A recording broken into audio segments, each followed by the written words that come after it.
네, 더불어민주당 이재명 대선 후보가 당 중앙선거대책위원회 출범 이후 첫 회의를 주재했습니다. 부동산 개혁 의지를 거듭 강조하고 재난지원금 추가 지급에 대해서도 언급했습니다. 대선 후보 선출을 이틀 앞두고 있는 국민의힘은 오늘부터 일반 국민 여론조사에 들어갔습니다. 국회 취재기자 연결하겠습니다. 부장원 기자. 네, 국회입니다. 네. 이재명 후보가 오늘 첫 선대위 회의를 주재했는데 일성으로 부동산 개혁 의지를 거듭 강조한 것 같습니다. 그렇습니다. 조금 전인 오전 9시 반 더불어민주당 중앙선거대책위원회의 첫 회의가 국회에서 열렸습니다. 이재명 대선 후보가 직접 회의를 주재했는데요.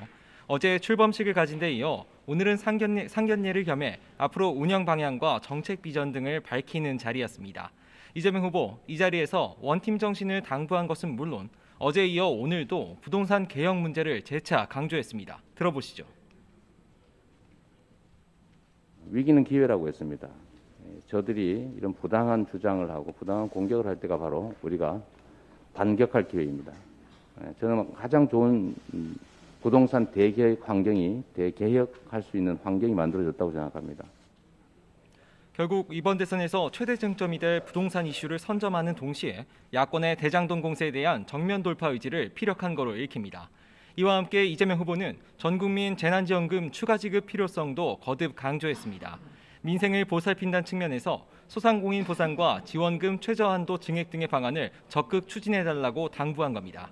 대선 체제로 전환한 민주당은 단일 대우를 이루는 게 당면한 과제인데 이재명 후보 이를 위해 화학적 결합에도 속도를 내고 있습니다. 그제 이낙연 전 대표 측 핵심 의원들을 만난 데 이어서 어제는 정세균 전 총리 쪽 김영주, 안규백, 이원우, 김교웅 의원과 비공개로 만찬 회동을 가지며 끌어안기에 분주한 모습입니다. 네, 국민의힘도 후보 선출이 한창인데 오늘부터 여론조사가 시작되죠? 네, 오전 9시부터 후보 선출의 향방을 가를 일반 국민 여론조사가 시작됐습니다. 여론조사 기관 4곳이 각각 1,500명씩 모두 6,000명을 상대로 이틀 동안 전화 면접을 해서 민주당 이재명 후보를 이길 국민의힘 주자는 누구인지를 사지선다로 묻는 방식입니다. 이틀 먼저 시작된 당원 투표의 경우 모바일 투표는 이미 마쳤고 오늘부터는 이틀 동안 ARS 전화 투표가 실시되는데요.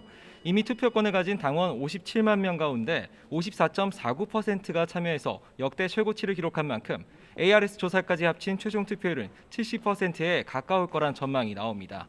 이렇게 막바지 경선 열기가 뜨거운 가운데 제1야당의 최종 후보를 가를 승부 이제 이틀 앞으로 다가왔습니다. 4명의 주자들 긴장감을 늦추지 않고 막판 표심 공략에 한창인데 특히 민심에 호소하기 위해 대여 공세를 강화하는 모습이 눈에 띕니다. 윤석열 전 검찰총장은 SNS를 통해 이번 대선은 대장동 부패 몸통과 싸우는 선거라면서 자신이 후보로 확정된다면 정권 교체를 위한 반대장동 게이트 연합을 추진하겠다고 공언했습니다. 홍준표 의원도 여당의 관권 선거 중단과 민주당 이재명 후보의 특검을 촉구하는 긴급 기자회견을 열며 대여 규탄 대열에 가세했습니다. 유승민 전 의원은 TV와 라디오 출연을 통한 공중전과 함께 서울 여의도 길거리에 나서 시민들과 스킨십에 집중하고요. 오늘 광주행에 오르는 원희룡 전 제주지사는 최근에 호남과 관련해 당에서 많은 실수와 망언이 있었다면서 호남에 대한 야권의 진정성을 호소하겠다고 다짐했습니다. 네, 부장원 기자, 이번엔 국회 상황 알아보죠. 대장동 의혹을 둘러싼 여야의 공방이 예고돼 있는 것 같습니다. 예, 그렇습니다. 먼저 국민의힘은 오전 10시 반부터 당내 이재명 비리 국민검증 특별위원회의 공개 회의를 열었습니다. 이준석 대표가 주재한 이번 회의에선 그동안 당내 대장동 의혹 조사 내용을 전반적으로 한번 정리를 하고 향후 투쟁 방안을 구상하는 자리였습니다. 최대 격전장은 오늘 오후 2시에 열리는 국회 국토교통위원회가 될 거로 보이는데요. 앞서 국민의힘 의원들의 요구로 대장동 관련 현안 질의를 위해 회의가 긴급 소집됐습니다. 여당과 합의된 일정이 아닌 만큼 민주당 의원들이나 정부 측 참석은 아직 불투명한데 야당 의원들은 대장동 수사 상황이나 새로 드러난 의혹에 대해 송곳 검증하겠다며 벼르고 있습니다. 정부의 여당의 공약 개발 의혹도 도마 위에 오를 전망인데요. 중앙선거관리위원회가 선거법 위반 혐의로 박진규 산업통상자원부 1차관을 대검찰청에 수사 의뢰한 사실이 알려지면서부터입니다. 박 차관은 지난 8월 직원들에게 대선 후보들이 공약으로 수용할 만한 아이디어를 발굴하라는 취지의 지시를 내린 것으로 알려져 논란을 빚었습니다.